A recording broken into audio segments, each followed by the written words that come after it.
So, how many people kill themselves after leaving the psych ward? According to a 2019 study, more than 26% of suicidal acts occur within the first month after discharge from the psychiatric hospital, over 40% within the first 3 months, and 73% within 1 year.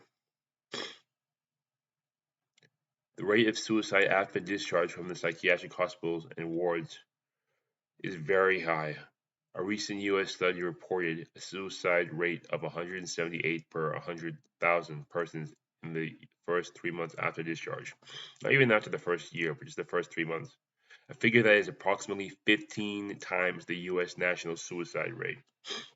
So what they're saying essentially is that a very, very large amount of people who enter the psych ward commit suicide upon leaving. And there is a good reason for that. That is not a coincidence, but of course, and you probably can figure it out too, but most people just don't give a damn. They don't care, and they pretend like they pretend that it's a tragedy. I mean, it is a tragedy, but they pretend that, oh, this is such a terrible thing and this shouldn't happen, but they do not care and they do not give a damn because they see you as a utility, all right? Understand that they see you as a utility. When you get thrown in the psych ward, those people, they get used and locked up and treated as prisoners, okay? And these people, they're already down. They are downtrodden. They're very miserable. They're sad and they are ill. And they go to people for help. And the people who are supposed to help protect them treat them like criminals, shove pills down their throat, and lock them up.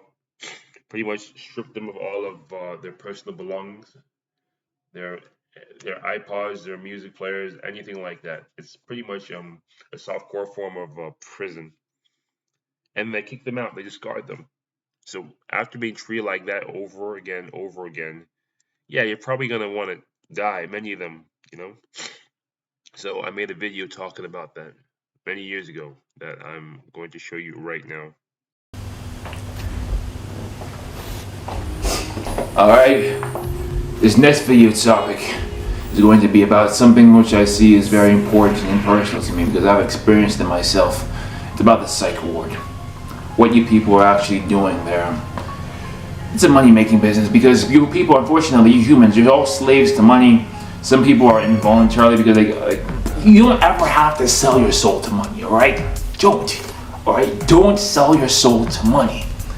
And this kind of manipulation that I see in the psych ward, it's pretty dark and it's twisted. I've been there many times. I've seen what they do. Okay? That is they don't care about you. They don't love you. They don't really, your illness, you don't mean anything to them. You're just a bill or a check that they receive at the end of the month. They want that insurance money. That's what they're getting. Don't be deceived and thinking, oh, we're here to help. Nope, they are not. Let me give you an example. A couple of years ago, I was in the psych ward, alright? And I met this woman.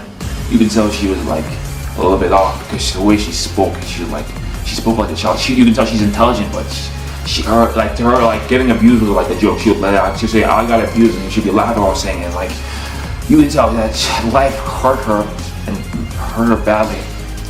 And not even from just from talking to her, but also from talking to her, you can tell. But also, when you look at her wrist, crap, this chick cut her wrist so much.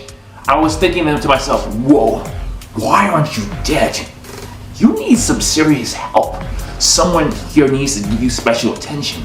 But you know what these fucking bastards did? They put you in the psych ward. They keep you in there as a prisoner for like a couple of weeks. They give you meds every day. They take insurance money and they kick you out. That's what they do over and over again. That's it. They don't give you any kind of special help, closeness, love, empathy, kind of try to at least give you a lecture or therapy. None of that crap. They don't do any of it there. It is a money-making business. If you think the psych ward is there for benevolent reasons and it's a nice place, no. They put you in there and they use you. Alright, they use you for money. They don't give a fuck about you. I've been there plenty of times. The story is always the same thing. They use you for money, they kick you out. Sometimes the psychiatrists, you won't even see or talk to you. You just say meds. But you fools, you stupid motherfuckers, you misdiagnosed me. But okay, I digress. But anyway, I'm INTJ, and the reason why I go on that psych ward because I am INTJ. My anti-cognitive function sometimes will go out of control. But this dumb psychiatrist thinks I'm something else. But fuck him. Fuck that. All right. Anyway, I digress. Go back to this girl. This girl slit her wrist. And when you look at this stuff, you're like, whoa, why aren't you dead? You need help. And when you talk to her too, you can tell that she's been abused. And I'm like, wow.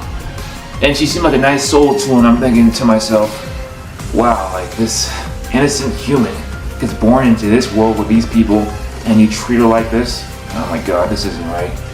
Anyway, see, I'm not even a psychiatrist, but from interacting and looking at that young woman, she was 30 years old, but she sounded like a girl when I spoke to her. She's intelligent though, but her demeanor, she was just laughing. Anyway, I'm not even a psychiatrist. When I spoke to her, when I interacted, when I looked at her, I can tell you need special attention because at this rate, you're going to end up dead or hurt badly. I knew that. Guess what the psychiatrist did? They did the same thing they do every time. They lock you up, throw meds in your mouth every day, and they kick you out again. And you know what happened? When they kicked her out, you know what happened? I was back in there again. And so she was, and she was too. But this time, you know why she was back in there? Because she slit her throat. This chick is literally like crying out for help. You can tell when you talk to her. You can tell when you look at those slashes on her wrist. She needs help. She needs love, protection, some special kind of like therapy or something. I'm not a psychiatrist. I knew this. It was dead obvious. I was only 21 years old, alright? But you don't give it to her. You use her for money again and you kick her out and she slits her throat. You see, that's on you. If she died, that would have been your fucking fault. But you know what? I'm not even that bad because if she died, I'm sure she would be with God the Father because she seemed like someone. I don't want to judge people because I know a lot of people seem innocent when they're not, but they're evil and twisted. Fuck. I don't want to contradict myself, but anyway, like the psych ward, you people, I know your hearts. You're out for money. You want money. You use the mentally ill people to fatten your bank account, gain more and more money. In fact, last time I was in the psych ward for no good reason, they just locked me up again. Fucking paramedics for no good reason. I didn't do anything. They put me in there for 3 weeks, and you know what? Before I left, they made me sign a form saying I had to pay like X amount of money, like thousands of this currency, and I'm like, wow, they're all money focused. Money. They'll call my dad saying money, money, money, money, money, money. You see, money, money. This will be your undoing because this world. First off, demons do exist, and are using money to manipulate, seduce, and control you, and hold you right down a dark path in which you will be tortured, beaten, crucified for their pleasure. You think demons don't exist? They are evil, and they do exist. Their death experiences prove it. What? Oh, hallucinations? Fuck you. How stupid are you? I'm not gonna debate that right now. Anyway, psych ward, fuck you. Fuck you. You don't want to help people. You want to make money. You're using them for money. And this is my big F you to them. They're not your friends. They're not trying to help you. They don't love you. They don't care for you. They just want to use you, exploit you, and discard you when it's over. And I will not take this world's abuse. No, I will not. You want me to stay here and pay the bills and work as a slave, huh? I die first. And that's exactly what I'm gonna do. Fuck.